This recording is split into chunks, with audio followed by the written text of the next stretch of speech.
All right, guys, I'm going to be looking at a project on the Binance Smart Chain that I just got into and I wanted to share it with you.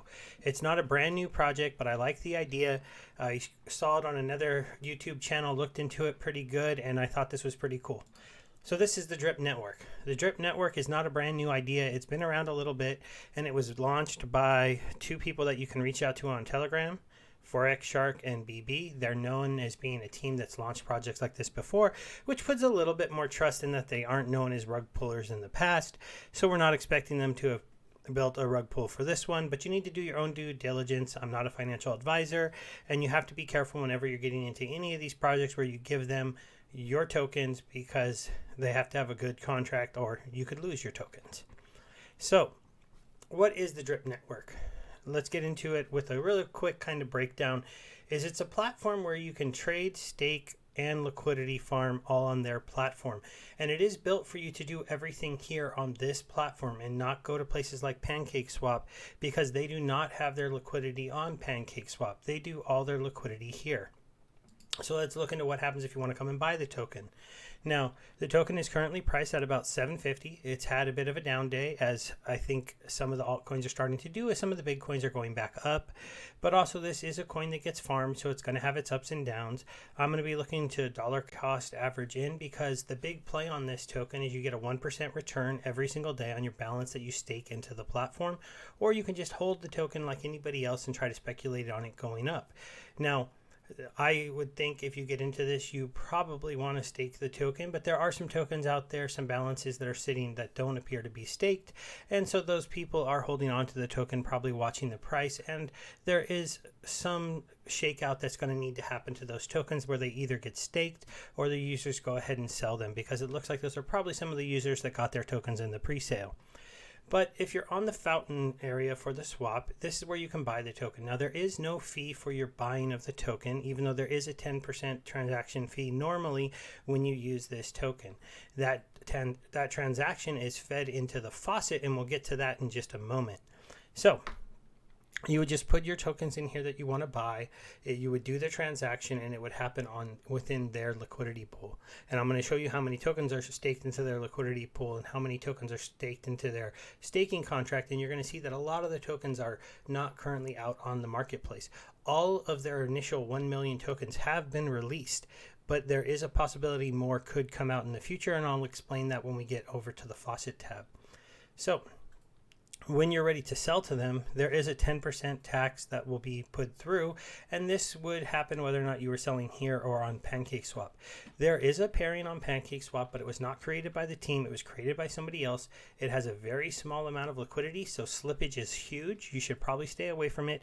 You will get the best price for this token buying it here, because this is where all the liquidity is, and it's best to just stay on their platform, because their token is designed for people to stay here and not be going out to other places. If they do any team ups in the future, I'm sure they'll let us know. It breaks down a little bit of the stats here: the current contract balance, about the drips that are locked, how many transactions there are, the current supply that is inside of the liquidity pool, and we'll be looking at that on the holders tab as well.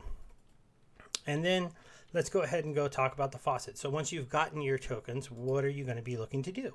So you're going to come over here and you're going to stake your tokens, and there is a minimum requirement of 10 tokens to get into it, and there's a 10% tax on the deposit.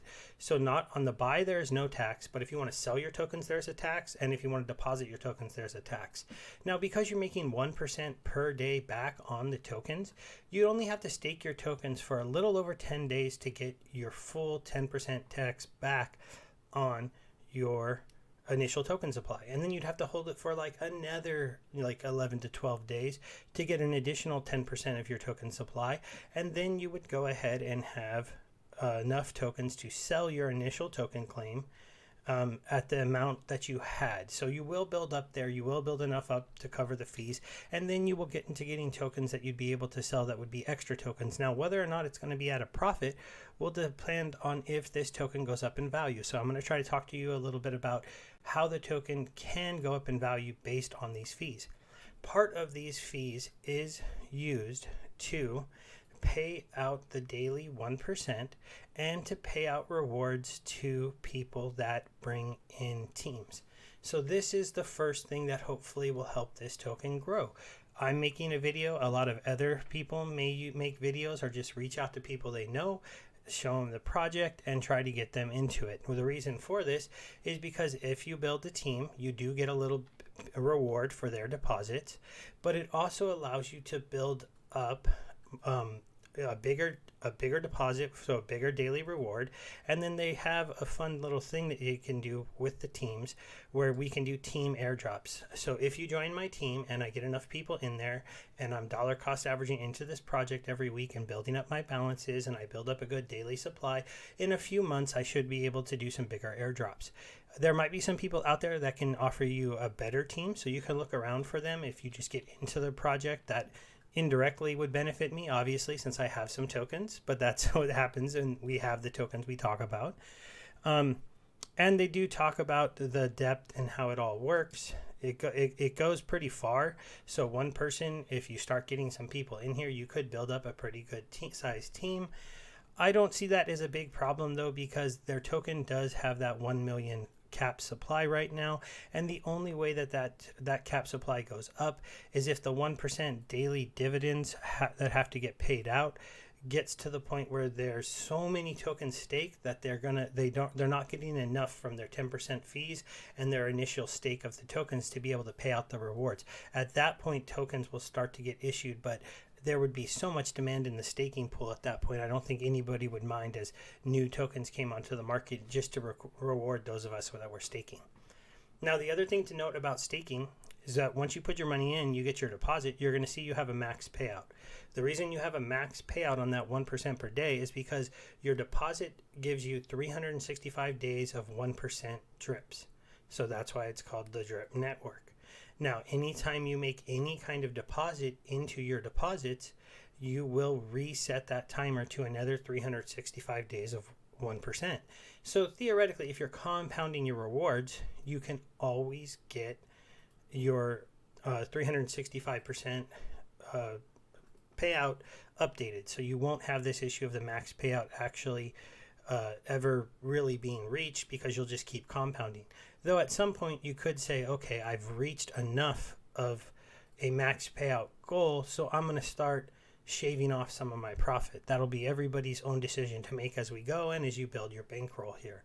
Now, one of the benefits to recompounding and theoretically doing a bigger deposit as opposed to doing dollar cost averaging like I plan to do is that when you compound your daily dividends, or just whenever you decide to do it, once a week, twice a week, every single day, then you only pay a 5% fee to put that money into the deposit.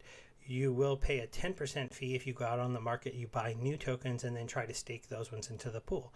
But I bought yesterday at about $9.50 my first tokens, and if I buy today, I'm going to be buying at $7. So that's where the dollar cost averaging can work for a project like this, because you're going to be able to get your tokens at a better overall buy rate, making it easier for you to come out profitable in this.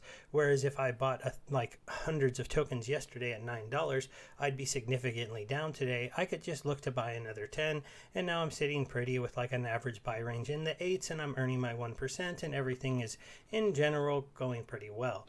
That's kind of my idea when I look into this program and this faucet, especially because you're going to be rewarded every time you make those additional deposits of getting your drips redone. And then until I have more, I will only rehydrate when my balance is at least, I don't know, $10-20. I'm not going to do it when it's like $1 or $2. I know you can on the Binance Smart Network, but I'm just going to wait until it makes a little bit more sense. That'll also let me build up some that's available, so that if I start to build a team, I will be able to, airdrop a few dollars to the team members here and there. And hopefully, if we build up a really big team, then I'd be able to do even more. So that's one of the goals that I would like to see. Now let's go ahead and go look at the drip holders. So this is the holders list, and I'll do a quick refresh just to make sure that this is all accurate looking.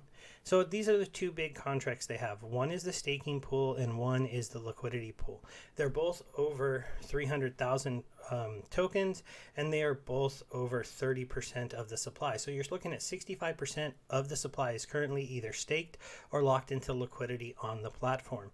So The way they do that is with the reservoir, but that's a longer thing to cover. So I will do a secondary video if this one gets good traction, explaining the reservoir and how you can stake BNB to get basically more money into their locked liquidity pool. A little thing to note is that reservoir does build the price floor of the token up. So that's the other reason the price of this token, besides just user growth and team building and more people hopefully getting in here, is that when people are doing the liquidity farming, they do lock their BNB into the farm.